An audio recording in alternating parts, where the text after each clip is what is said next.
all in a day's work in Philadelphia.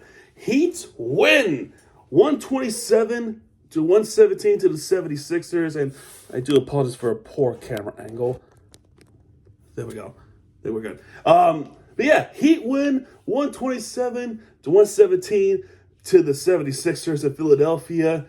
I thought everybody was pretty decent. You know, a few turnovers there and there. The traveling violations are just a little bit much. But I thought the Heat got it done pretty good against Philadelphia.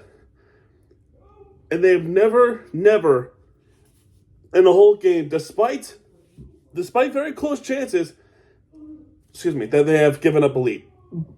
The large lead was 16 for the Miami Heat. They did not blow it, but they were close to doing so. But they did not blow a lead at all, as I thought everybody on the Heat was pretty good.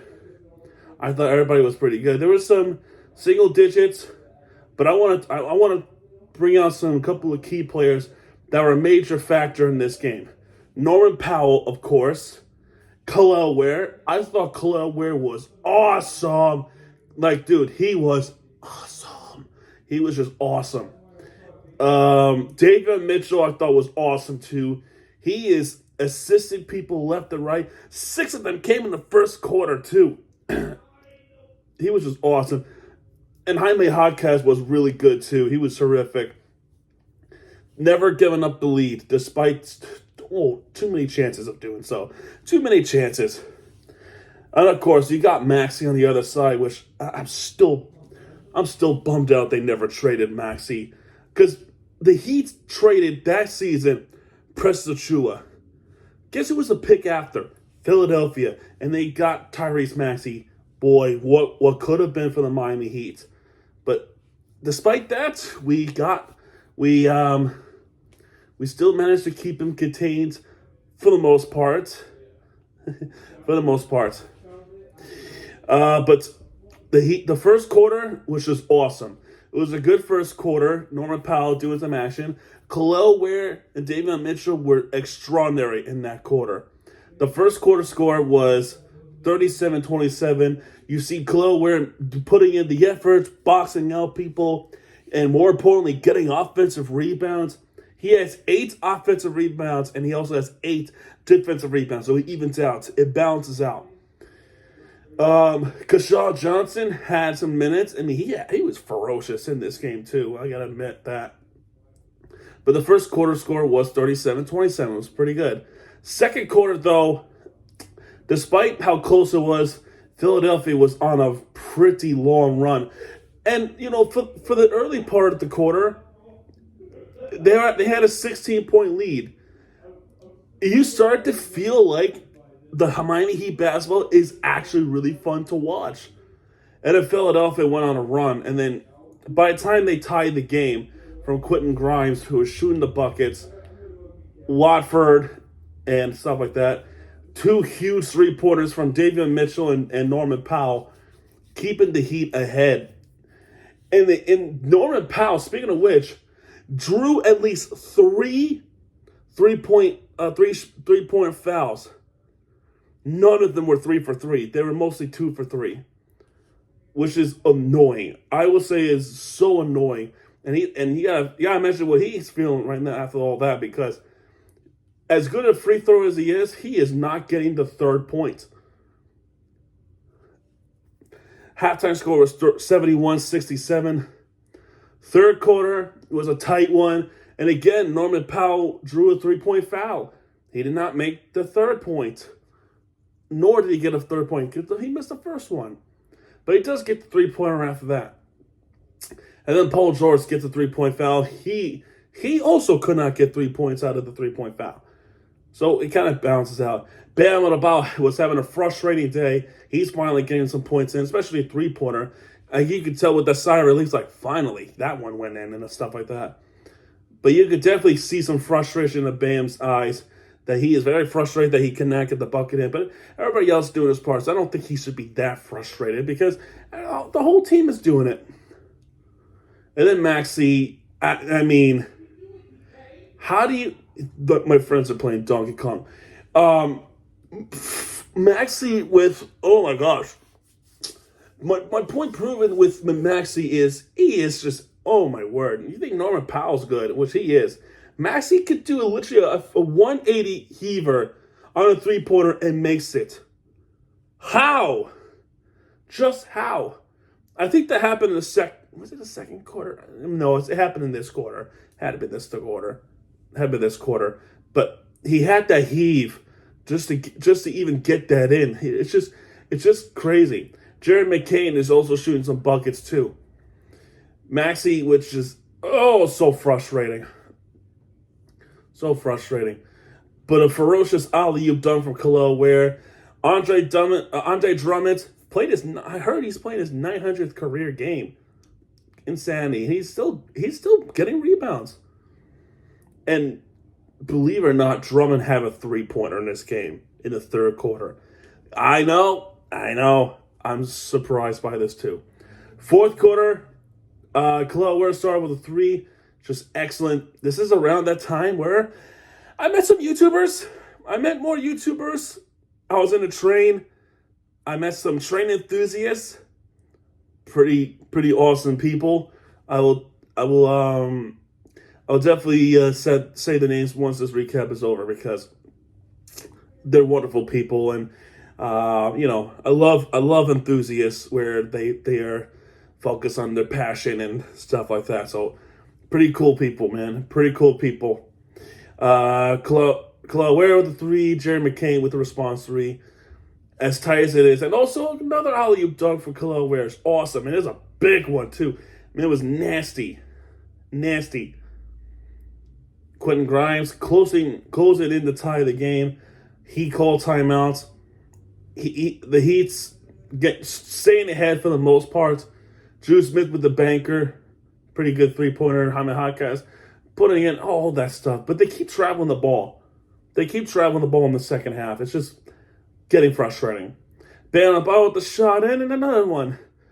After Barlow making the driving layup, Paolo Larson with the and one. He missed that free throw though. Bam Adebayo with that dunk, and Norman Powell with the driving layup. You know it's over. I was confident they were going to win this game, and there you go. I would say there you go. Jaime Jaquez with the three with the shot plus with the layup plus the and one. In that, there you go. Jameer Young making that step back jump shot. Pretty cool. And then that's your final score. 127-117 for the Miami Heat, man. Pretty good. Everything else for the Miami Heat, except for the blocks. I mean, the blocks were unbelievable for the 76ers. They kept getting blocked. But the shooting, everything else is good. Three-pointers remain the same. 3-point percentage, I should say. The 76ers have more three-pointers than the Heat does, but that's okay because free throws were a little bit of a difference despite missing 10 of those. That's a little bit of difference there. And then attacking the paint, fast break points all turnovers. They were awesome. They were very good. 58 rebounds for the Miami Heat, 46 rebounds for the Sixers. 32 assists for the Heat, 28 assists for the Sixers. Both teams with 7 blocks. Only 2 blocks for the Heat. Philadelphia with 9. Yeah, that's not good. That ain't good, to say the least. All right, let's go over the box score. Miami Heat. Bam Adebayo with 18 points, with 7 for 14 in field goals. One of them was a three-pointer. That was the only three-pointer in the third quarter. 3 for 4 on free throws with 13 rebounds, so he has a double-double. 1 assist, 1 steal. Khalil Ware was awesome. 20 points for him, 7 for 13 in field goals, 2 for 2 for three-pointers, 4 for 5 in free throws with an incredible 16 points, or 16 rebounds. I would say 16 rebounds for Khalil Ware. Both of them had 8 each. Offensive rebounds and defensive rebounds, 8 rebounds each. And he has 2 steals and did not commit a turnover and a block.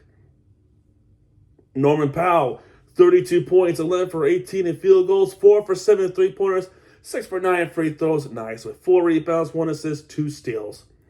Davion Mitchell with just 8 points, with a three-pointer, 1 more in the paint, 3 for 4 in free throws, 8 rebounds, 12 assists. 12 assists. 6 of them came in the first quarter. 1 steal. If he managed to get 2 more points and 2 more rebounds, he had a triple-double. He was close. Pelle Larsson with also 6 points as well. 2 for 13 in field goals. He was just having an off day, Pelle Larsson. 2 for 5 in free throws with 7 rebounds, 8 assists. So at least that's cranking up the minutes for Pelle Larsson, his assist making, and the steal. He does have 2 turnovers in the game though. Off the bench, Jaime Jaquez, the big factor. 22 points for him. 10 for 12 in field goals, 2 for 2 in free throws with 2 rebounds, 7 assists.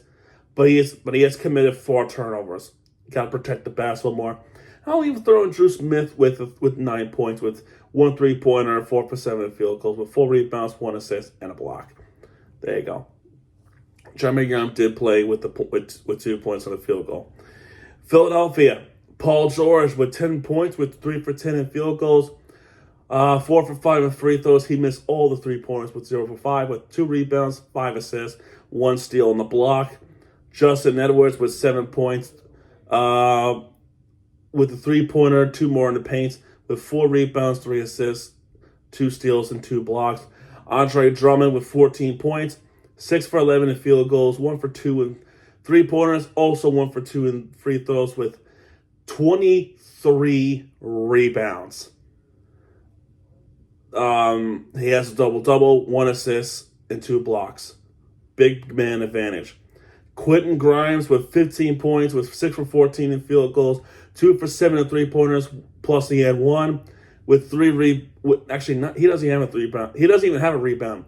3 assists and a block.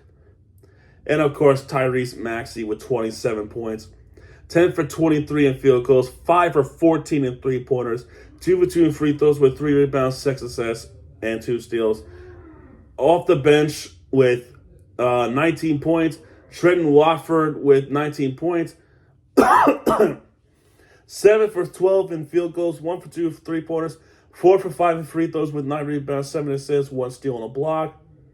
Dominic Barlow, 9 points with him. And then Jared McCain off the bench with 15 points, with 5 for 11 in field goals, 3 for 4 3-pointers, 2 for 2 free throws with 1 rebound, 2 assists, and a steal. They are so annoying, my friends.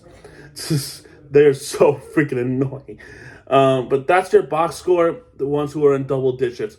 And they got it back-to-back. Our next game is tomorrow. Excuse me. Our next game is tomorrow. Tomorrow at 7:30 in Miami.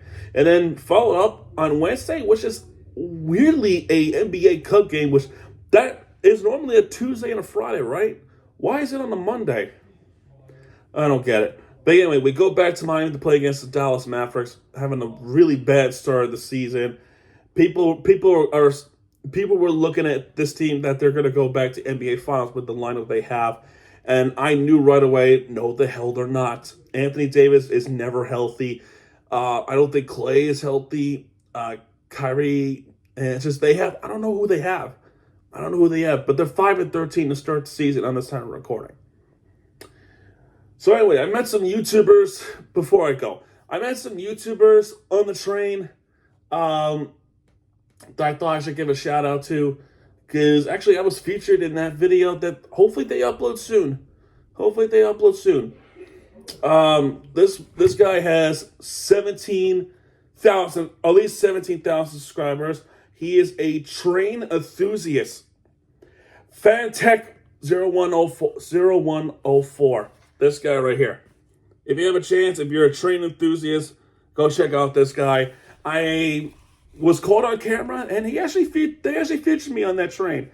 I was wearing the hat. So I'm hoping they upload it soon, because I to be honest, I think they are really good people. I think they're really good people, and then what they do is just really nice. They rode. Let me see what they rode. I'm curious. They rode Catskill Mountain Railroad, Hudson Line Metro North, Amtrak.